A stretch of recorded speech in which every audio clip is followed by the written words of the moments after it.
iki ni kibazo cari catumye imigenderanire hagati ya Republika Iharanira Demokarasi ya Kongo n'u Burundi bisa nkaho bihagaritswe inyuma yuko Uvira yinjiyemwo abasirikare ba Alliance Fleuve Congo ari M23 bigatuma Burundi bwugara umupaka ubuhuza na Kongo ku mpamvu zo kubungabunga umutekano ku gihugu c'u Burundi.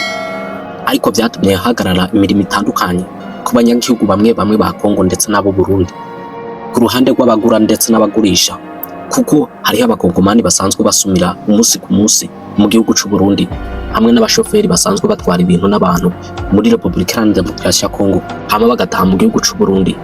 Nk'abarundi basanzwe bakorera ubuzi bwabo bwa buri munsi mu gihugu ca Kongo nabo nyene ntiborohewe. Rero kugira kuyisaha ivyo byose vyarahagaritswe, ariko kumva zo gutorera umuti ico kibazo M23 yamenyesheje ko igiye kuva ku butaka bwa Uvira yari yafashe ku munsi wa gatatu mu w'indwi iheze kubwo kubahiriza igisabo ca Leta Zunze Ubumwe za Amerika. Ariko inyuma yo kwemera ivyo nayo yatanze bizogenderwako nubwo boba batakibarizwa mu gisagara ca Uvira.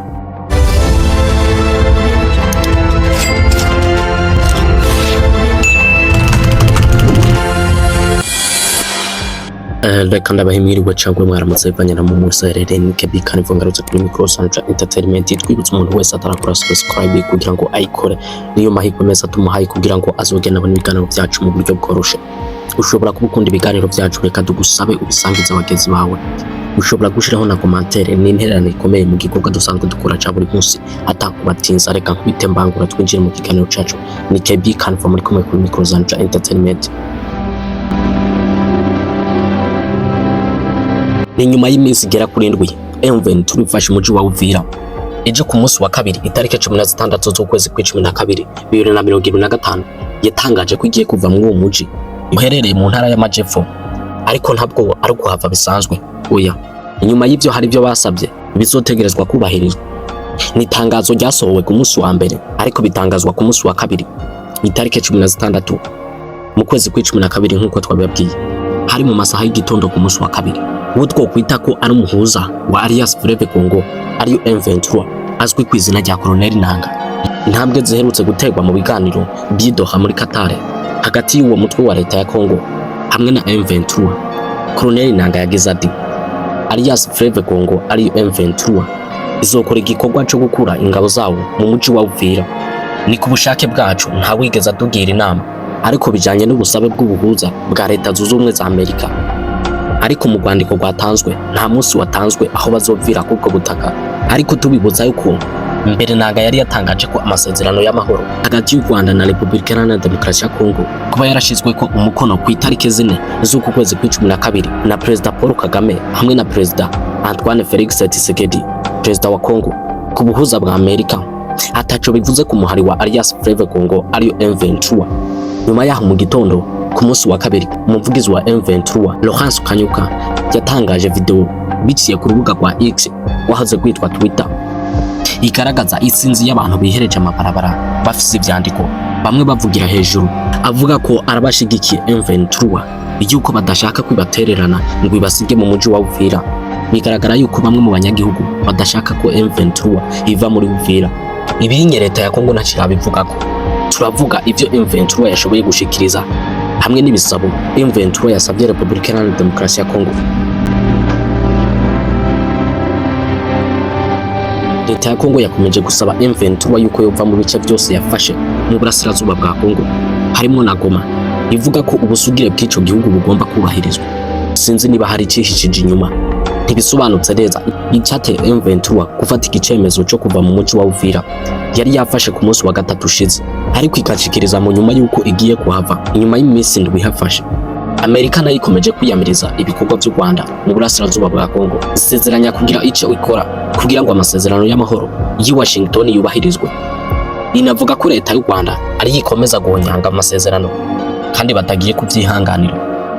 Leta ya Kongo hamwe n'inzobere za ONU bagiriza u Rwanda gufasha umutwe wa M23 mu kuwuha imyitozo hamwe n'abasirikare, ibikoresho no kuwuha amategeko, ariko ibinyu u Rwanda rukabihakana kwivuye inyuma. Ariko n'ibintu bigaragara rukavuga ko gusa washize ico twokwita ingamba z'ubwirinzi. Leta ya Kongo na Amerika bakomeje gusaba u Rwanda ko bwokura ingabo zago ku butaka bwa Kongo. Ku rundi ruhande leta y'u Rwanda ntibasiba kuvuga ko leta ya Kongo isanzwe ikorana n'umutwe w'inyeshamba wa FDLR urwanya ubutegetsi bw'u Rwanda ukorera mu burasirazuba bwa Kongo, ariko leta ya Kongo ikabihakana ikavuga ko nta gahunda ya leta iriho yo gukorana na FDLR. Ndetse mu gihe cyaheze Kongo yavuze ko yaburiye abasirikare bayo yuko umusirikare wa Kongo azofatwa ariko akorana n'uwo mutwe wa FDLR ubanye mu butegetsi bw'u Rwanda azobihanirwa. Uyo musirikare azotegerezwa kubihanirwa. Bamwe mu basesanguzi bavuga ko gufata Uvira bwari uburyo bwo kwagura ubutaka bwa M23, ari naho hasa n'ahatoroshe, bitandukanye cyane n'ibindi bice yagiye ifata nk'umuji wa Bukavu ari wo mugwa mukuru w'intara ya Kivu y'Epfo hari mu kwezi kwa kabiri uyu mwaka nyene, inyuma y'urugamba rutari rworoshe. Umuji wa Bukavu ni waje wiyongera kuri Goma. Goma yo yari yafashwe mbere, umugwa mukuru w'intara ya Kivu y'Amajyaruguru. M23 yafashe mu mpera z'ukwezi kwa mbere uyu mwaka nyene. Si bwa mbere M23 irekura uturere bimaze gufata. Muri 2023 M23 yararekuye uturere twinshi yari yafashe muri Nord Kivu nkuko yabisabwe mu masezerano ya Rwanda na Nairobi. Ico gihe uturere twa M23 twarahaye ingabo z'umuryango wa Afrika y'Ubuseruko. Uyu muryango wari urongowe na Evariste Ndayishimiye.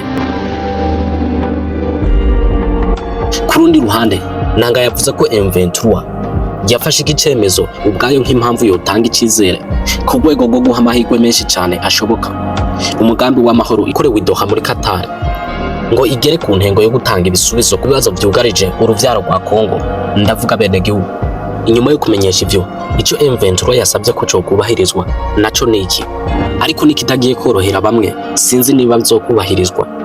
M23 yavuze ko itazokwemera ingabo za Kongo be nizo bacuditse, turavuga abarundi, yuko zitazokubahuka zisubire mu bice M23 izoba yarekuye.